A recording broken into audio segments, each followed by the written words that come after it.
Hello Proponomics people, and welcome to my video from the 23rd of March 2024. And I've just finished writing the Sunday supplement, and I wanted to use this video for something a little bit different today.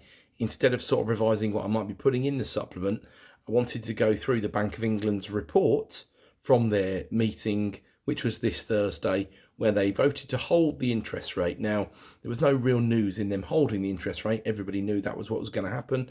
It was an absolute penalty kick. But there were a few things that happened in the meeting that were interesting. The primary one being no one voted to raise the rate. And that's the first time since September 2021 that no one has voted to raise the interest rate. So a real signal there that it certainly looks like the hiking cycle is over.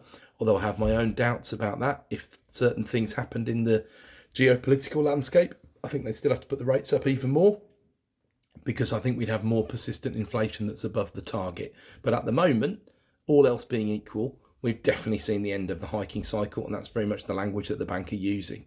But I thought I'd use this video to just go through the minutes with you and tell you a few bits about what the bank use to put into their decision making. So they discuss a few things. First of all, the international economy, then monetary and financial conditions, demand and output, and supply costs and prices. So first of all, the international economy. They look at global GDP weighting, and global GDPs going forward, 0.4% in the last quarter of 2023, the US growing faster than expected. Why is that relevant? Well, it's good news for our trading partners, so it's good news for us, is the logic that's used, basically. Euro GDP flat compared to US GDP up 0.8 in the fourth quarter, which is more than they'd anticipated when they had their last meeting. China, 1% GDP growth in Q4, looking at an annual growth target now of around 5%. It's quite incredible what the pandemic's done. It's lowered that growth rate target, which was at 7.5 to 5, so significant difference. Oil up to around 87 a barrel. This is when the minutes of this meeting were prepared. It's back down to about 84 at the moment, talking about Brent crude spot price. And then US unemployment also up to 3.9. So that's the same as the UK number at the moment. A bit more significant in the US though, because they had been a bit lower than us. They've been down in the sort of sub 3.5 level. So it has widened a bit. And that's just a sign, apart from anything else, that the interest rate increases are taking hold and having a contracting effect on the economy. Euro area unemployment, 6.4. But that's an edge downwards to 6.4, because Euro area unemployment is an awful lot higher. And I'm sure you probably read things about terrible youth unemployment in places like Spain, Portugal, etc., etc. Much more difficult. The economies there just aren't creating as many jobs as they need to. And the reality of the Eurozone is that people aren't as mobile as the Eurozone would like them to be, because apart from anything else, there's language barriers to consider. So it's not that easy for people to move country. It's a lot easier in the US to move states. And this is one of the reasons why the EU as an organisation is just not ever going to be as effective as the USA, never has been, never will be, realistically. Although obviously I'm sure they'd love to standardise a language, and these days there's no doubt that language would be German, apart from anything else. But I can't see the French voting for that, let alone anybody else voting for it. So realistically, it'll never happen. And then looking at high-level inflation statistics, core inflation in the Eurozone still 3.1, particularly high because the Eurozone hasn't dealt with as high inflation as the UK and the US have done. Core inflation in the US still 3.8, so still pretty significant. Still both battling with services inflation as well, just like we are in the UK. The bank haven't pointed out here that all our figures on all of those metrics are all higher, so that shows how much more inflation we've still got in our system, apart from anything else. Then we move on to monetary and financial conditions. So policy rates since the last bank meeting, which was 7 weeks ago, the market's expectations have moved upwards, not downwards. So in the last meeting, we're just on the back of a particularly low lull really in the 5-year gilt yields, especially around Christmas time and in January. Things had looked really rosy. We were seeing those sub 4% mortgages back in the owner-occupier market in the UK. Expectations have shifted up again, although in the last few days in the UK, they've come right back another 20 basis points, but there's more on that in tomorrow's supplement, so I'll leave that for tomorrow. And then even the Bank of Japan, the widowmaker trade as it's known in the bond trading world, even the Bank of Japan for the first time since 2007 reached a positive interest rate territory, 0 to 0.25, granted, but that's a big deal for the Bank of Japan. They're dealing with a bit of inflation, and they've desperately needed this inflation, whether it's come about from a legitimate source or not. And really, we know that it's not, because it's all COVID pandemic inspired. Certainly that's the way it started, but now we're through that initial phase. It's how it then plays out, and it's that sting in the tail that I've been talking about for a long time that we're seeing play out here. Now in the UK at the moment, I think we're getting a bit overconfident about all of that, because we've had a really sudden sharp drop in inflation. Part of it was to do with the fact that our economy was contracting in the second half of last year, as we know, so consumption was down. But all these ingredients are adding up to something that looks good, but I still believe it's a bit of a false dawn, because we've still got wages really high, services inflation really high, both above 6%, core at 4.5%. It's still problematic, realistically. So the bank look at the US and UK policy rate paths, saw a lot of convergence in those. But the US Federal Reserve this week, when they met, they made it clear that they might well raise rates or keep rates the same or drop rates accordingly. Basically, everything's on the table.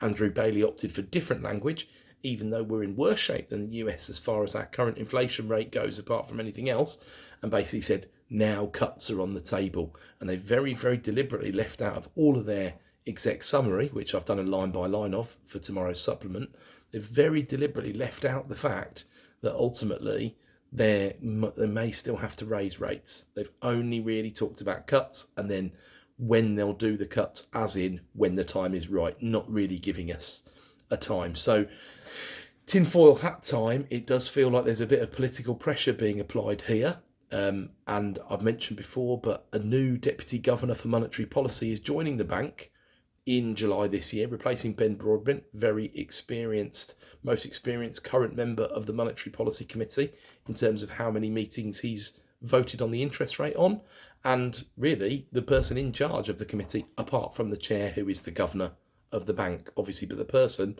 definitely that the governor will listen to more than anything, and that person who's been appointed has come out of Jeremy Hunt's advisory team, currently working in there. So if you don't think she'll be voting down when it comes to interest rate decisions, I'll be very surprised if she doesn't vote down every single meeting before the election. And I'm not saying it won't be the right thing to do at those points. It might be. But what I'm saying is, I think regardless of whether it's the right thing to do or not, she'll be voting downwards. That's my tinfoil hat over for this video. And then they look at demand and output at the bank. So we know about real GDP falling 0.3% in Q4 of last year. We know about it falling 0.1 in Q3. That's enough to start the technical recession. We also know at this stage that's pretty much all done, right? We know we've had the flash PMIs for March. I talk about those some more tomorrow, but they're still looking particularly healthy, particularly in services. So barring an invasion or some kind of big disaster in the next 7 or 8 days before Easter, then ultimately we're not looking at an environment where the Q1 economy isn't going to grow. It will be slightly trimmed by the fact there's a bank holiday in March this year, which is not typical because the Easter bank holidays normally both drop in April. So that should, in theory, take a bit away from Q1's figures and add a bit to Q2's figures. But I'm still predicting a 0.4 growth for GDP in Q1 of 2024. Let's see how it plays out. Now, there's one person particularly worried about this on the committee, the most dovish member, the person who wants to put the rates down quicker than everybody else, Dr. Swati Dhingra.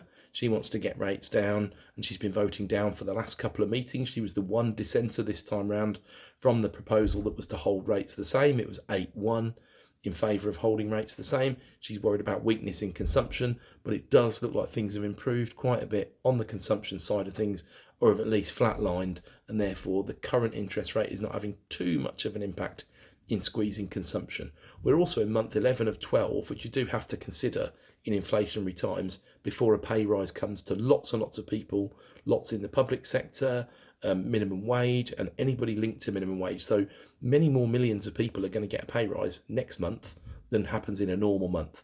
And that's bound to be inflationary and leads to more consumption, because those who aren't particularly well paid, unless you're incredibly well paid, if you get paid more, you spend more. In reality, that's how it tends to play out in society.